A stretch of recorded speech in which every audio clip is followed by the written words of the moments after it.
सभी को नमस्कार। ज्योग्राफी क्लासेज में आपका स्वागत है। अपन देख रहे थे राजस्थान के भौतिक प्रदेश, जिसमें पश्चिमी मरुस्थलीय प्रदेश, मध्यवर्ती अरावली, पूर्वी मैदान और दक्षिणी पूर्वी पठारी भाग, ये चार मुख्य भौतिक प्रदेशों में राजस्थान को विभाजित किया गया है। इसमें अपन ने पश्चिमी मरुस्थलीय प्रदेश और मध्यवर्ती अरावली प्रदेश का अध्ययन कर लिया। नेक्स्ट तीसरा जो पार्ट है वो है आपका पूर्वी मैदान।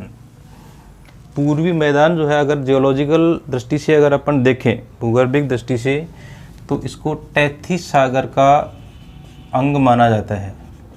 टैथिस सागर यानी कहने का मतलब वर्तमान में जहाँ पूर्वी मैदान स्थित है उस समय पहले टैथिस सागर का विस्तार था। तो चारों जो भौतिक प्रदेशों की अपन बात करें तो पश्चिमी मरुस्थलीय प्रदेश और पूर्वी मैदान ये दोनों टैथिस सागर के अंग हैं, और मध्यवर्ती अरावली प्रदेश और दक्षिणी पूर्वी पठारी भाग ये गोंडवाना लैंड के अंग माने जाते हैं। ठीक है, तो टैथिस सागर का अंग पूर्वी मैदान को माना जाता है।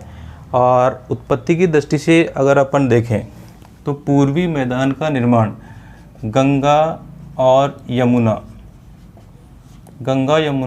की जो सहायक नदियां हैं उनके द्वारा हिमालय क्षेत्र से बहाकर लाई गई कांप मिट्टी के जमाव से हुआ है। यानी गंगा यमुना के मैदान का पूर्वी भाग से, मान लो यहाँ पे ये यमुना, इधर आपके गंगा नदी जो है वो आ रही है, तो इन नदियों का जो मैदानी क्षेत्र है उसका पूर्वी जो भाग है वो राजस्थान के पूर्वी मैदान के रूप में माना जाता है। यानी कहने का मतलब ये जो मैदानी भाग है वो एक तरीके से गंगा और यमुना नदी के मैदानी भाग का ही एक हिस्सा है। अगर हिस्ट्री अपन देखें, भौगोलिक इतिहास का अपन अध्ययन करें, तो हिमालय से निकलने वाली विभिन्न जो नदियां हैं वर्तमान में, जैसे मान लो इस क्षेत्र का, जैसे मान लो यहाँ बाणगंगा नदी है तो उसका बहाव इधर ही है, और पहले बाणगंगा नदी है उसका यमुना में ही जाती थी। इधर से मान लो चंबल, बनास जो है उनका संगम जो है वो यमुना नदी से हो रहा है। तो ये जो मैदानी प्रदेश है वो इसी का भाग माना जाता है। ठीक है, और इसी प्रकार से अगर अपन देखें तो यमुना, गंगा यानी हिमालय से निकलने वाली जो नदियां हैं उनका जो विस्थापन जो है वो पूर्व की ओर लगातार हो रहा है। तो हो सकता है पूर्व में इस भाग में यमुना या इसकी सहायक नदियाँ भी बहती हों, क्योंकि अगर अपन भौगोलिक इतिहास देखें तो हिमालय से निकलने वाली जो नदियां हैं उनमें पूर्व की ओर विस्थापन के प्रमाण मिले हैं, और उसका वर्तमान जो प्रमाण है वो दिया जा सकता है कोसी नदी के रूप में। जो कोसी नदी है वो धीरे धीरे पूर्व की ओर जो है वो बढ़ रही है या विस्थापित हो रही है। ठीक है, तो निर्माण या उत्पत्ति के आधार पर देखें तो गंगा और यमुना के मैदान का ही एक हिस्सा राजस्थान के पूर्वी मैदान को कहा जा सकता है। भौगोलिक दृष्टि से देखें तो लगभग 23.3% भाग पे पूर्वी मैदान का विस्तार है, और यहाँ पर इस मैदानी भाग में समस्त राजस्थान की जो जनसंख्या है उसका 39% भाग वो इस मैदानी प्रदेश में निवास करता है। और वर्षा की अगर अपन बात करें तो वर्षा इधर आपकी कम होती जाती है। ठीक है, तो इस दिशा में वर्षा की मात्रा है वो बढ़ती जाती है। तो पूर्वी जो मैदान है यहाँ पे वर्षा की जो मात्रा है वो 50 से 80 सेंटीमीटर तक इस मैदानी भाग में औसत वार्षिक वर्षा 50 से 80 सेंटीमीटर तक पाई जाती है। क्षेत्र विशेष की अगर अपन बात करें, भाई कौन कौन से क्षेत्र हैं वो इसमें शामिल हैं, तो यहाँ पर आपके अलवर, भरतपुर, धौलपुर, यहाँ पे आपके करौली, सवाई माधोपुर, फिर आपके दौसा, जयपुर, टोंक, भीलवाड़ा। ठीक है, तो ये जो मुख्य मुख्य क्षेत्र आ गए, जैसे कुछ हिस्सा उदयपुर का भी आ जाता है, राजसमंद का भी थोड़ा हिस्सा आ जाता है, चित्तौड़गढ़ का भी कुछ हिस्सा है वो इसके अंतर्गत आ जाता है। तो ये मुख्य मुख्य जो क्षेत्र हैं वो आ गया आपका, जिसमें अलवर, दौसा, भरतपुर, धौलपुर, जयपुर, टोंक, करौली, सवाई माधोपुर और भीलवाड़ा वाला जो भाग है वो इस मैदानी क्षेत्र के अंतर्गत आता है। और दूसरा जो मैदानी भाग है वो है आपके माही बेसिन। तो इसके अंतर्गत डूंगरपुर, बांसवाड़ा और प्रतापगढ़, ठीक है, ये जो भाग है वो इसके अंतर्गत आता है। ठीक है, तो दक्षिणी क्षेत्र में तो डूंगरपुर, प्रतापगढ़ और बांसवाड़ा, और जो पूर्वी भाग है उसके अंतर्गत अलवर, दौसा, भरतपुर, धौलपुर, जयपुर, करौली, टोंक, सवाई माधोपुर और भीलवाड़ा क्षेत्र हैं वो इसके अंतर्गत आ जाते हैं। इस भाग में या तो जो मिट्टी का स्वरूप अगर अपन देखें तो मिट्टी तो रेतीली दोमट या दोमट चिकनी मिट्टी है वो पाई जाती है। ये जो भाग है यहाँ तो चिकनी दोमट मिट्टी और इस भाग में रेतीली जो दोमट मिट्टी है वो पाई जाती है, यानी सैंडी लॉम जो मिट्टी है वो यहाँ पर ज़्यादा मात्रा में पाई जाती है। समस्त जो पूर्वी मैदानी भाग है उसको भौगोलिक दृष्टि से 3 भागों में बांटा जा सकता है। इसमें एक तो हो गया आपके चंबल बेसिन, दूसरा है बनास बाणगंगा बेसिन,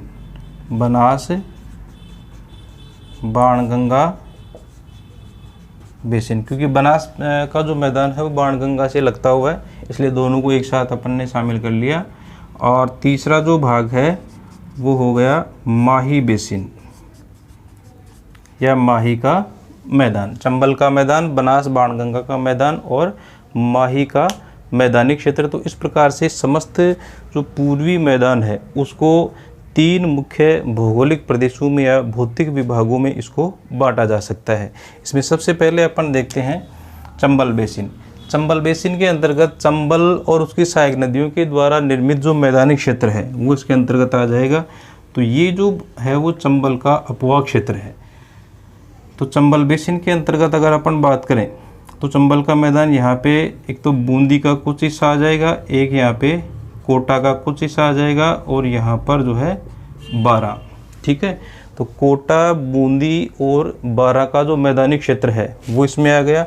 इसके अलावा सवाई माधोपुर का दक्षिणी भाग आ गया, करौली का दक्षिणी भाग आ गया और धौलपुर का दक्षिणी भाग जो चंबल नदी से लगता हुआ है। तो ये जो क्षेत्र है वो इसके अंतर्गत शामिल किया जाएगा। चंबल और उसके द्वारा अपवाहित जो मैदानी भाग है वो इसके अंतर्गत शामिल किया जाएगा। इस भाग में यहाँ कोटा से लेकर और ये आपके राजस्थान और ये मध्य प्रदेश, चंबल नदी जो है राजस्थान और मध्य प्रदेश के बीच में अंतर्राज्यीय सीमा का निर्माण करती है। तो राजस्थान और मध्य प्रदेश के बीच में चल के और यहाँ पर जो है आपके जहाँ पे यमुना नदी में इसका संगम होता है वहाँ तक लगभग 480 किलोमीटर क्षेत्र में, 480 किलोमीटर लंबाई में जो है बेडलैंड टोपोग्राफी, उत्खात स्थलाकृतियाँ इस क्षेत्र में पाई जाती हैं। तो चंबल बेसिन जो है वो किस लिए प्रसिद्ध है? उत्खात स्थलाकृति के लिए, उत्खात स्थलाकृति या बेडलैंड टोपोग्राफी। उत्खात स्थलाकृति या बेडलैंड टोपोग्राफी के रूप में जाना जाता है। ठीक है, जिसको अपन बीहड़ भूमि भी कहते हैं। चंबल और उसकी जो सहायक नदियां हैं उनके द्वारा इस क्षेत्र में जो अवनालिका अपर्दन है वो काफ़ी ज़्यादा मात्रा में किया जाता है। यहाँ पे सबसे ज़्यादा मात्रा में अवनालिका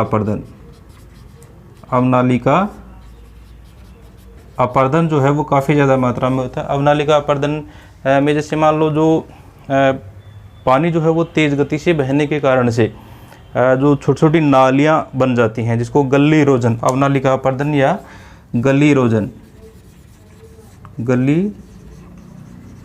इरोजन जो है वो कहा जाता है। तो छोटी छोटी अवनालिकाएँ जो हैं वो बन जाती हैं, और जब वो अवनालिकाएँ गहरी हो जाती हैं तो गहरी होने के बाद में और गहरी और चौड़ी हो जाती हैं, गहराई उनकी काफ़ी ज़्यादा हो जाती है, और वो जो अवनालिकाएँ हैं वो विस्तृत और चौड़ी और गहरी होकर किस में बदल जाती हैं, रेवाइंस में या महाखड्ड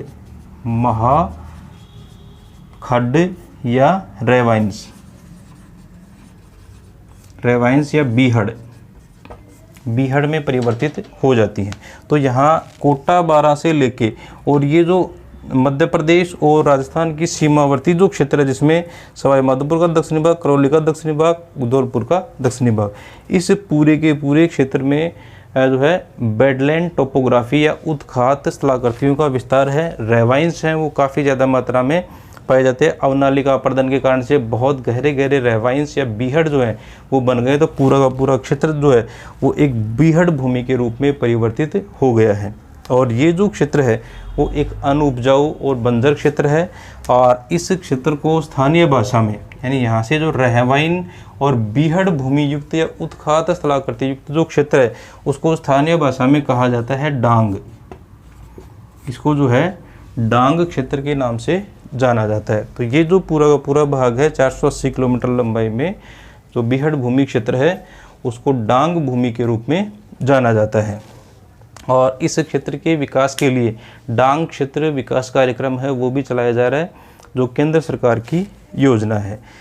ये जो क्षेत्र है वो डाकुओं की शरणस्थली के रूप में जाना जाता है, यानी चंबल के जो डाकू हैं, चंबल के जो दस्यु हैं वो काफ़ी प्रसिद्ध हैं। चंबल इसके ऊपर एक जो फिल्म है वो भी बनी है आपके बैंडिट क्वीन नाम से, बैंडिट क्वीन इस नाम से चंबल की जो दस्यु या जो डाकू हैं उनके ऊपर ये बैंडिट क्वीन नाम से जो मूवी है वो भी बनी हुई है, जिसमें इस क्षेत्र की जो फिजियोग्राफी है उसका भी वर्णन किया गया है। ये देखने को अपने को मिलती है।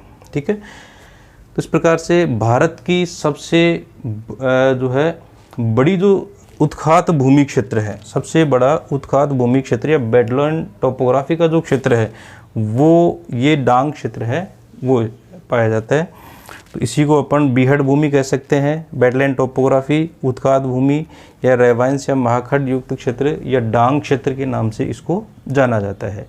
नेक्स्ट अपन बात करें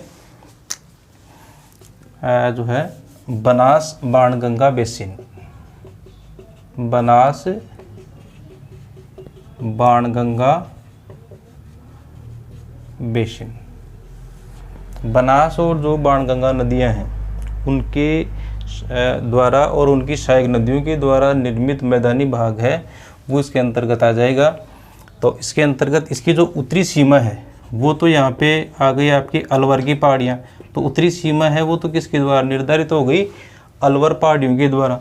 इसकी जो पश्चिमी सीमा है वो किसके द्वारा निर्धारित हो जाएगी, स्वयं अरावली पर्वत, या दूसरे शब्दों में कहें तो अरावली पर्वत का पश्चिमी पार्श्व, अरावली पर्वत का माला जो है उसका पश्चिमी किनारा, क्योंकि यहाँ से जो नदियाँ निकल रही हैं वो तो इधर आ रही है, तो इसका जो पश्चिमी किनारा, या दूसरे शब्दों में कहना चाहें तो 50 सेंटीमीटर वर्षा रेखा, 50 सेंटीमीटर वर्षा रेखा। तो इसका जो पश्चिमी भाग है वो किसके द्वारा निर्धारित है, 50 सेंटीमीटर वर्षा रेखा के द्वारा। इसका जो दक्षिणी भाग है वो आ जाएगा यहाँ उदयपुर और चित्तौड़गढ़ वाला जो भाग है, यहाँ पे ये आ गई आपके मेवाड़ की पहाड़ियाँ, मेवाड़ पहाड़ी से इधर जो भाग है उसका ढाल तो है इधर, और दक्षिण की ओर वाला जो भाग है उसका ढाल है दक्षिण की ओर। ठीक है, तो एक तरीके से वाटर डिवाइडर के रूप में है, जल विभाजक के रूप में है ये पहाड़ियाँ। तो दक्षिणी जो भाग है या दक्षिणी सीमा का निर्धारण किसके द्वारा हो रहा है, मेवाड़ की पहाड़ियों के द्वारा। और पूर्वी सीमा का निर्धारण जो है वो किसके द्वारा हो रहा है, विंध्यन कगार भूमि। ये जो पठार है इसका ये वाला जो भाग है वो किस नाम से जाना जाता है, विंध्यन कगार। तो विंध्यन कगार के द्वारा। तो इस प्रकार से चारों ओर का भाग अपन देखें तो उत्तरी सीमा जो है पूर्वी मैदान की वो किसके द्वारा निर्धारित है, अलवर की पहाड़ियों के द्वारा। पश्चिमी जो सीमा है वो 50 सेंटीमीटर समवर्षा रेखा के द्वारा, और दक्षिणी सीमा जो है वो मेवाड़ की पहाड़ियों के द्वारा, और पूर्वी सीमा जो है विंध्यन कगार भूमि के द्वारा जो है वो निर्धारित की गई है।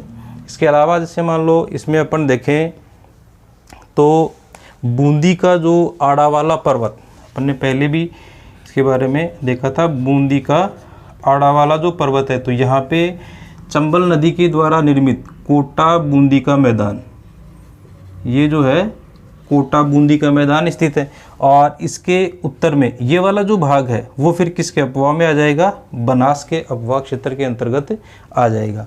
तो बूंदी का जो आड़ा वाला पर्वत है वो एक पर्वत स्कंद के रूप में या पर्वत कगार के रूप में स्थित है, जिसके एक ओर तो कोटा बूंदी का मैदान स्थित है और दूसरी ओर जो है वो बनास का मैदान स्थित है। यानी अपन दूसरे शब्दों में कहना चाहें तो चंबल का जो बेसिन है, चंबल का मैदान और बनास के मैदान को अलग किसके द्वारा किया जा रहा है, बूंदी के आड़ा वाला पर्वतों के द्वारा। ठीक है, जो कोटा और बूंदी बेसिन या कोटा बूंदी का मैदान और बनास बेसिन दोनों को अलग अलग करता है। इसके अलावा यहाँ पर जो राजसमंद वाला भाग है, यानी पूर्वी राजसमंद में स्थित जो देवगढ़ क्षेत्र, जो इस मैदानी भाग का हिस्सा है, यहाँ पर उच्च जो टीले, ऊंचे मैदानी टीले पाए जाते हैं। उन मैदानी टीलों को किस नाम से जाना जाता है, पिडमांट। इन मैदानी टीलों को पिडमांट के नाम से जाना जाता है। इसके अलावा ये जो भाग है, इस भाग का उत्तरी भाग, ये जो क्षेत्र है, ये क्षेत्र कहलाता है, यानी इसको दो मैदानी प्रदेशों में अपन बांट सकते हैं।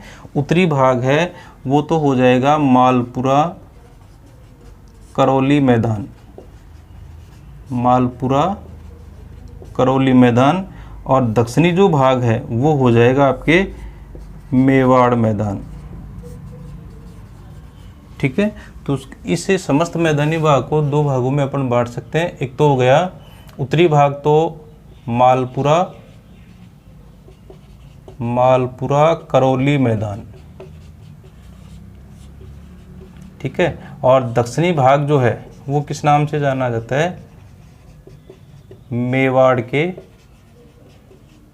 मैदान के नाम से जाना जाता है। मालपुरा करौली का जो मैदान है उसके अंतर्गत जो है आपके टोंक आ गया, इधर करौली आ गया, जयपुर का हिस्सा आ गया, कुछ हिस्सा अजमेर का आ गया इसमें, और इधर जो है आपके सवाई माधोपुर, दौसा, भरतपुर वगैरह ये जो है वो इसके अंतर्गत आ जाएंगे। मेवाड़ का जो मैदानी क्षेत्र है उसके अंतर्गत उदयपुर का कुछ हिस्सा आ जाएगा, चित्तौड़गढ़ का कुछ भाग आ जाएगा, और यहाँ पर जो आपके राजसमंद, भीलवाड़ा और ये जो क्षेत्र है वो इसके बूंदी का जो कुछ हिस्सा है वो आ जाएगा। ये जो भाग है वो किसके अंतर्गत आ जाएगा, आपके मेवाड़ के मैदानी क्षेत्र के रूप में आ जाएगा। इसके अलावा जैसे मान लो अपन बात करें तो इसका ये जो भाग है, यानी पश्चिमी जो भाग है वो पर्वत पदीय मैदान के रूप में है, पर्वत पदीय मैदान। यानी यहाँ पे उदयपुर, चित्तौड़गढ़ और राजसमंद और भीलवाड़ा, इस भाग में लगता हुआ जो मैदानी क्षेत्र है वो पर्वतपदीय मैदान के रूप में। पर्वतपदीय मैदान वह भाग, जैसे मान लो इस प्रकार से जो पर्वतीय क्षेत्र होता है और यहाँ मैदानी क्षेत्र, तो वह भाग जहाँ मैदान और पर्वत आपस में मिलते हैं, वो जो क्षेत्र होता है वो पर्वतपदीय मैदान होता है। इन पर्वतों से नदियाँ निकल के और यहाँ पे जमाव करती हैं, और दोनों को मिलाने वाला जो भाग होगा वो कहलाता है पर्वतपदीय मैदान के रूप में। ठीक है, नेक्स्ट अपन तीसरा बात करें, तीसरा जो भाग है वो है माही का मैदान।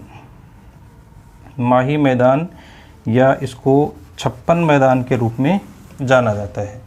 तो माही का जो मैदानी क्षेत्र है, तीसरा भाग आ गया इसमें माही बेसिन, माही बेसिन या माही मैदान। ठीक है, तो अपन ने देखा कि ये जो पूर्वी मैदान है जिसके अंतर्गत बनास और बाणगंगा बेसिन शामिल है। तो बाणगंगा और बनास बेसिन है, उसका ढाल किधर है? पूर्व की ओर। इस भाग का ढाल किधर होगा? पूर्व की ओर है। और जो माही का मैदानी भाग है, इसका ढाल किधर है? दक्षिण की ओर। इसमें अपन बाणगंगा बेसिन की ओर, क्योंकि छोटा सा क्षेत्र है, बाणगंगा बेसिन की ओर अगर बात करें तो बाणगंगा नदी का अपवा क्षेत्र है वो इसके अंतर्गत शामिल किया जाएगा। तो यहाँ जयपुर से बाणगंगा बैराट की पहाड़ी से निकल रही है, दौसा और भरतपुर में बह के यहाँ पे विलीन हो जाती है। तो ये जो आसपास का क्षेत्र है, इसका जो मैदानी भाग है वो इसमें शामिल किया जाएगा। तो बाणगंगा मैदान में कौन कौन से क्षेत्र शामिल हैं? एक तो आ गया जयपुर, दौसा और भरतपुर। ठीक है, ये जो क्षेत्र है वो बाणगंगा मैदान के अंतर्गत आ जाएगा। ठीक है, तीसरा जो पार्ट है इसका वो आ जाएगा माही बेसिन। तो माही बेसिन या माही का जो मैदान है उसका ढाल है, क्योंकि यहाँ पे मेवाड़ की पहाड़ियाँ आ गई और इसलिए जो माही जो नदी है वो इन मेवाड़ की पहाड़ियों को यहाँ से प्रवेश करके और मेवाड़ की पहाड़ियों के कारण से वापस इस प्रकार से मुड़ जाती है उल्टे यू के आकार में और फिर गुजरात में चली जाती है। ठीक है, तो ये मैदानी भाग है, उसका ढाल जो है वो नीचे की ओर है। विस्तार अगर अपन देखें माही बेसिन का तो डूंगरपुर, बांसवाड़ा और प्रतापगढ़ में, डूंगरपुर, बांसवाड़ा और प्रतापगढ़ में जो है इस मैदान का विस्तार है। और स्थानीय भाषा में इसको 56 का मैदान, 56 मैदान या वागड़ मैदान, वागड़ मैदान के रूप में जाना जाता है। और यहाँ पर जो बोली या भाषा जो है वो बागड़ी भाषा, बागड़ी जो बोली है वो यहाँ पर बोली जाती है। ठीक है, इसके अलावा अगर अपन देखें तो माही और उसकी सहायक नदियों के द्वारा इसका जो उत्तरी भाग है यानी मेवाड़ की जो पहाड़ियाँ हैं उससे सटा हुआ जो भाग है जो कि उबड़ खाबड़ भाग के रूप में, बंजर भूमि के रूप में है, उसको स्थानीय भाषा में कहते हैं भाटी मैदान, भाटी मैदान। और दक्षिणी जो भाग है वो उपजाऊ मैदान के रूप में, इसको कहा जाता है 56 का मैदान, 56 मैदान। ठीक है, उत्तरी भाग भाटी मैदान के रूप में और जो दक्षिणी भाग है वो 56 मैदान के रूप में जाना जाता है। ठीक है, 56 की पहाड़ियाँ जो आपके बाड़मेर में सिवाना क्षेत्र में स्थित हैं और 56 मैदान जो है वो डूंगरपुर, बांसवाड़ा और प्रतापगढ़ में विस्तृत है। ठीक है, तो 56 मैदान नाम किस प्रकार से पड़ा है? क्योंकि यहाँ पर 56 राजस्व गांव हैं वो स्थित हैं। ठीक है, 56 राजस्व गांव स्थित होने के कारण से या 56 नदी नाले स्थित होने के कारण से इस मैदानी भाग को किस नाम से जाना जाता है? 56 के मैदान के नाम से जाना जाता है। ठीक है, इस प्रकार से ये जो मैदानी भाग है इसका ढाल जो है वो आपके माही का काठल प्रदेश भी कह सकते हैं इसको, या फिर जो है वागड़ प्रदेश, वागड़ प्रदेश है वो भी इसको कहा जाता है, और या फिर 56 के मैदान के नाम से इसको जाना जाता है। ठीक है, तो इस प्रकार से ये हो गया आपका पूर्वी जो मैदान है वो हो जाएगा।